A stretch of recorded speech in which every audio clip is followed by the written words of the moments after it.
call the police? You missed your sorry ass, I do. My mom and dad are gonna be so mad. This line is one of the funniest moments in Scream, and for me, it's one of the most unforgettable too. But it was never supposed to be in the film. It was improvised by Matthew Lillard, and director Wes Craven liked it so much, he left it in the movie. Good call. This is just one of the many interesting factoids behind this classic horror film, so get your popcorn ready. You making popcorn? Uh-huh. Today we're going to take a stab at 10 things you didn't know about Scream. What's up, horror fam? Steven, aka Bojangles here, and come closer, my friends. I have something scary to show you. And it's this awesome t-shirt! And if you haven't picked up your Talk Horror merch yet, you need to head on over to our merch store and snag yourself one. Ghostface has never killed anyone wearing Talk Horror merch. It's a fact. Look it up. Scream was a Wes Craven slasher film that revitalized the subgenre in the 90s and arguably put horror back on the map for what some may consider the worst decade for horror of all time. Scream follows a group of high school kids that are being picked off one by a masked killer in classic slasher whodunit fashion. It also introduces a slasher figure with a unique look, and not only that, but a unique voice. Hello, Sydney. Now, Ghostface is a horror icon that's become ingrained in our culture. Everyone recognizes the costume, everyone recognizes the voice. Surprise, Sydney.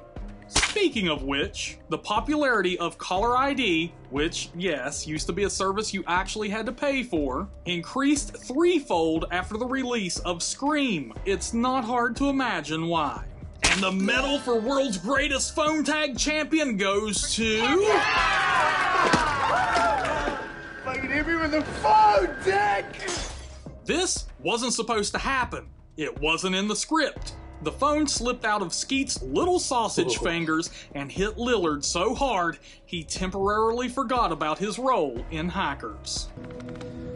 Yo, kinda feel like God. These facts just go to show that improv can be a great thing on a film set. I mean, sometimes going against the plan is the best thing you can do. For instance, the original plan for Ghostface was to wear a white outfit. So, the slasher would look more like a ghost. Makes sense on paper, right? I mean, why do you think they didn't go with this idea? Well, if you thought he'd look like a member of the KKK, that's exactly what producers feared. So, they axed the idea. Hey, I don't know about you, but I'm all for realistic props in horror films. It's one reason I love practical makeup effects so much over CGI.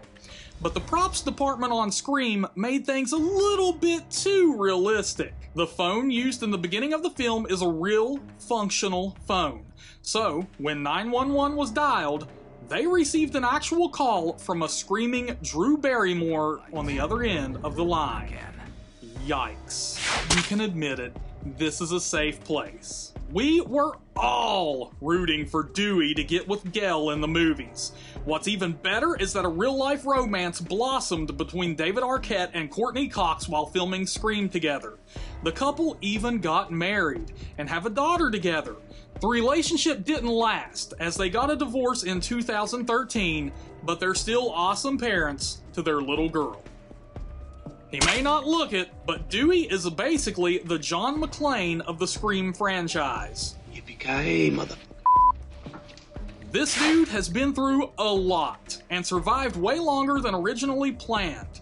Writer Kevin Williamson explains that Dewey was supposed to die in the very first film. Quote, Dewey originally died, and we filmed it that way. But what happened during the course of the movie is we realized how his performance was just so witty. Also, we loved him. End quote. And, since talks of a sequel had already begun for Scream, they decided to toss in the scene of Dewey being carted into the ambulance at the end of the film, so he could come back for a potential sequel. The addition of this scene was suggested by Wes Craven, and the idea clearly paid off. It gave us Scream fans a beloved character who was essentially kept alive by a loving audience, a loving cast and crew, and is why his death in Scream 5 is so insanely shocking. We'll never forget you, Deputy Dewey Boy. If you watch through the credits of Scream, you'll see something you've probably never seen before. Smack talk, courtesy of Mr. Craven himself, saying, quote, "No thanks whatsoever to the Santa Rosa City School District Governing Board." Craven was pissed, and rightfully so. The Santa Rosa High School was originally meant to play host to the production. The school had been featured in other productions and would provide the perfect setting for Woodsboro High School. With a verbal agreement from the principal of the school, production moved forward and a film schedule was created around what would work for SRHS. Shortly before Scream was to begin filming, city representatives complained that production hadn't filled out the proper paperwork to film at the high school. So, production filed the proper paperwork to officially secure the location. But that's when the school board decided they weren't going to allow them to film at the high school regardless. The official reason given for the school going back on their word is that the filming schedule would conflict with the school's finals. That's a believe it or not situation, because some people believe the real reason may lie with public outrage. It turns out some parents weren't stoked to have a horror film being shot in the hallways of their children's high school. Production moved to the Sonoma County Community Center, which was formerly an elementary school and would suffice for Woodsboro High School. But the damage had been done. The film schedule had to change, entire scenes were rewritten, and money was lost. Some say that the director went on to attempt blacklisting Santa Rosa High School in the filmmaking community. This was never confirmed by Craven himself, but many people in Hollywood have discussed it. I spoke with fellow horror director and Santa Rosa High School alum Daniel Ferrens, and this is what he had to say. Quote, "I graduated from SRHS. I don't think the school was blacklisted necessarily, but I don't think after the Scream fallout they were ever looked at as being film friendly after that. I was a student there when Coppola made Peggy Sue Got Married, and the production was very welcomed by the locals and students, especially ones like me who dreamed of a career in the film industry." End quote. The moral of the story here? Don't piss off a horror legend. Speaking of the legend himself, Wes Craven initially turned down Scream. Producer Marianne Maddalena said it was hard to get him back for a horror film. Quote, "I loved the script, but Wes was very adamant about not wanting to do a horror movie next. He wanted to get out of the horror ghetto, as he called it. So he passed on it right away. A couple of months later, he read it again and they had attached Drew Barrymore, and he just felt like, well, why not? He really enjoyed that work and he knew he was good at it, so he never thought twice about it once he accepted the job." I wonder if this was still true when Craven almost found himself on the cutting room floor. Miramax execs and Bob Weinstein were not fans of the opening sequence. Screenwriter Kevin Williamson had this to say, quote, "Wes got the phone call from the studio, and I was sitting behind him in my chair, and I just saw his back slump. He just started sliding down the chair. They didn't think anything about it was good, they didn't understand the lack of footage, and they didn't see his vision for that sequence at all."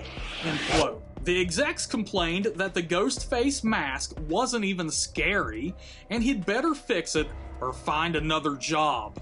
Craven made some tweaks, and then sent the dailies over to Weinstein for approval. Quote, "After we showed Bob the cut sequence of the opening scene, he said, 'What do I know about dailies? Keep going,' end quote." Could you imagine Scream without Craven? That would be like Jason without his machete, or Michael Myers without his butcher knife, or Skeet Ulrich without his mustache. Hey, baby. Likewise, could you picture Molly Ringwald as Sidney Prescott? It almost happened. Kevin Williamson was a super fan of Ringwald, and wanted her for the role of Sidney, But Ringwald was in her late 20s and wasn't up for playing a high school character, so the search for our main character was on. And actresses like Brittany Murphy, Melissa Joan Hart, Tori Spelling, and even Reese Witherspoon were considered for the role. But it would be Drew Barrymore who originally landed the role of Sydney, but had to bow out due to scheduling conflicts and take on the lesser role of Casey Becker. I've seen me a stripper with one breast, and I've seen me a stripper with 12 toes, and I've seen me a stripper with no brains at all, but I ain't never seen someone trying to go through the f***ing doggy door!